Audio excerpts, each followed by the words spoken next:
Hello, YouTube family, and welcome to my channel. My name is JB, and this is JB Knows. I'm super excited. This is my first YouTube video that I've ever recorded, and I've been wanting to get this started for some time now. So hopefully, you all will join me and embark on this journey with me. My goal with this channel is really to provide coaching around various topics. Um, I will share in another video some of my background and expertise and things that I do, but you know, based on that background and experience, I have a lot of people that come to me for various topics, right? We have various conversations around different things. And I feel like, I'm compelled to ensure that I'm helping more people, right? Instead of having one on one conversations, let me talk to as many people as I possibly can, right? Other people might be struggling in certain areas. And so, as I gain insights and as I uh, enjoy my day to day life, and navigate around, I will think about various topics that I want to talk about. So if you like the content, please like and subscribe to my channel. I'm again early stages of it, but I'm committed to doing a video on a topic that hopefully is helpful to somebody, right? Hopefully helpful to a lot of people as I embark on this journey. So I want to get right into it, right? I'm compelled to talk about preparedness today. I feel like we are in, very trying times. I watch a lot of YouTube videos.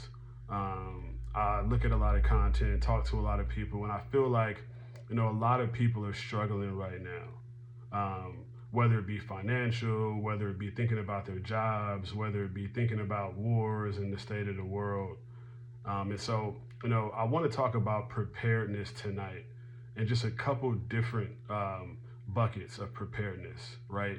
I'm going to keep this in the vein of employment just because I feel like a lot of what I'm talking to folks about, a lot of what I'm seeing and hearing is around jobs, right? Job loss, being afraid of something happening and kind of not being prepared. So I want to talk about preparedness tonight. The first bucket that I want to talk about is financial, right? This channel will talk about various topics. Finance will be a big one, right? Because I think that's important and it's something that I think resonates with people.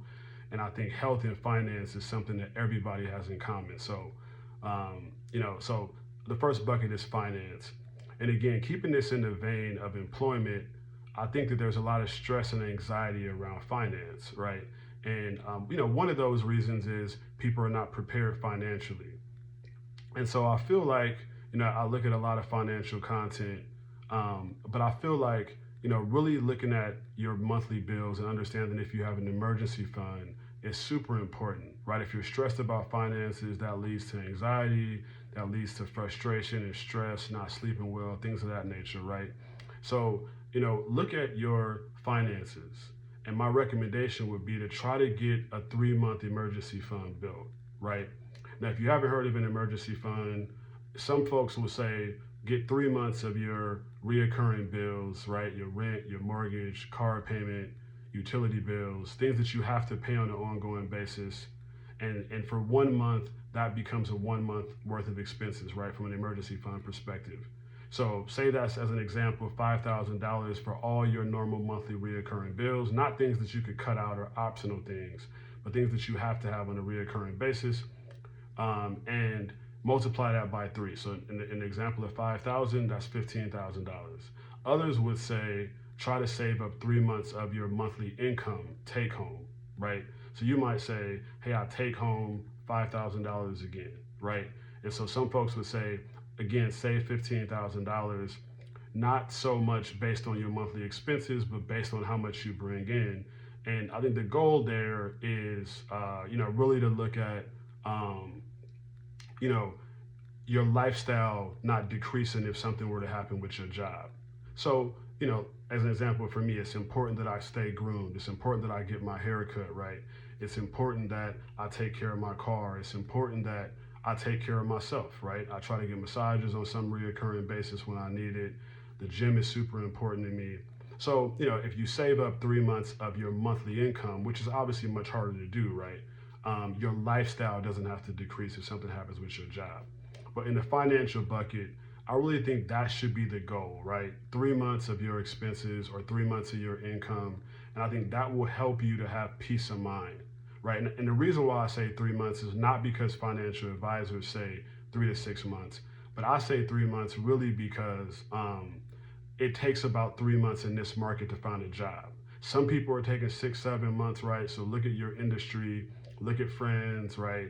I'm a leader within an organization, and so for me, at my income level and at my tenure, jobs are harder to find, right? So it could take me 6 months at my level, right? And so you kind of got to look at your industry, your level, the kind of money you make, right? And understand, is it easy to ascertain jobs like that, right? Something to that effect. So I would say try to save that 3 months. The second bucket I want to talk about in preparedness is your brand. And I may do a whole video on brand. I think branding is super important, right? What is your brand associated with, right? Is your brand associated with, showing up on time, being a team player, really helping those that need help? Is your brand associated with what you want to be known for, right? And maybe ask colleagues, right? Whether you are a W-2 employee or you're an entrepreneur, maybe ask people that you work with, ask people close to you, what is your brand associated with, right? And I think if you're worried about job loss, having a brand is important, right? As a leader, I am brought into several conversations that other people aren't privy to, right? And we're talking about, we've had to do a couple rounds of layoffs in the last few years. That's never easy to do, right? Sometimes there are people that have no brand. They're unknown. They're not a known commodity, right? Whether it's the quality of their work is unknown, right? Whether they have a problem speaking up for themselves, whether they lack a manager that speaks up for them or vouches for them, right? Brand is very important. And so I would implore you to really look at your brand, right? The third bucket I want to talk to is networking. Networking is super important. And I think, people talk about this. I'm sure you've heard this before. But your network is important, right? You want to get to a point ideally where you find your next job based on your brand and your network, right? That's extremely hard for people that are introverted, right? People that don't go to social events, people that don't go to social gatherings. But I think that's super important to do. Meet somebody that you don't know. Meet the people in your division. If you work from home, meet everybody in your business unit. If you're in marketing, set up calls, set up one-on-ones with everybody in marketing from the CMO down, right? Build your brand with leaders, build your brand with peers, and make sure you network, right? Depending on what line of work you're in, if there's local conferences and local meetings that you can be a part of, make it a point to schedule time to go out. Again, meet a few people. We don't really hand out business cards as much anymore, but if you got business cards, hand those out to somebody, right? Be personable and really focus on that network. Because again, I think that's something that's underrated.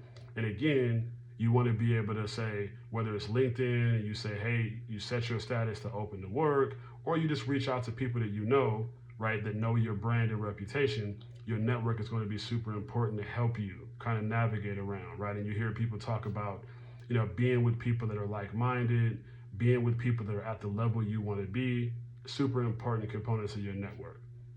The last bucket that I want to talk about in preparedness is effort, right?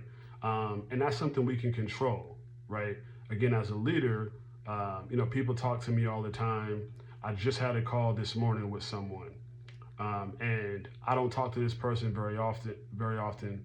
I'm a layer or two above them at the job, but I set up calls with people randomly to get to know people, right? Because I think it's important that people have access to each other. I establish an open line of communication with my team and various team members, and so I'll set up calls. So I set up this call yesterday with this person for today, and when I got on the call, the person was concerned, like, hey, leaders don't always set up calls with me. I was worried that I was being laid off, and I said, man, no, that's the furthest thing, from why I set up this call, right? I really set up this call just to get to know you a little bit, right? To build some brand, to build some rapport with you, and to open up the lines of communication, right? Give you an opportunity to speak up for yourself and what you're doing and the great things that you're doing for the organization. I've heard good things about you, but we don't get to talk on a recurring basis because I'm on the West Coast, this person's on the East Coast, and unless we have a company meeting, we just don't see each other very often. But he had a little anxiety last night and this morning, worried about this call, right? And he was asking me about layoffs because we've had a couple in the past couple of years, like I said, and I said to him, we can only control what we can control, right? I can't promise you what's going to happen to my job, anybody's job, right? I can tell you we're healthy right now. That's not top of mind, but the effort you put in is super important. So you ask yourself, from the time you show up to work to the time you leave, how much effort do you put in, right? Do you expect great results, but you're operating at 50% effort, right? And so I challenge you to think about that. Think about the efforts you put in on an ongoing basis. Are you putting in 100% of effort, right? Again, with that brand that you're trying to build, is your brand synonymous with somebody that really puts the work in? And I'm a big fan of working harder, not smarter. I'm not saying works much harder than everybody else. I'm not saying come in early and leave late. But ask yourself, when you send somebody an email, when you put together a work product, when you are selling something to someone within the organization or outside of the organization, depending on your role, right? When you're helping those clients check into the hospital or take an IV if you're a nurse, whatever you're doing, how much effort do you put into the job? And is that representing yourself well in your brand? So, those are the 4 areas I want to talk about with preparedness tonight. Again, finance, brand, reputation, and effort. I think those 4 things are very important and critical. Let me know if you agree with me in the comments. Again, it's my first video. Super excited to get my channel kicked off. Again, I will be talking about various topics, but I am committed to doing 1 video a day. Please like, please subscribe, please share my video, and I look forward to talking to you tomorrow. Thanks.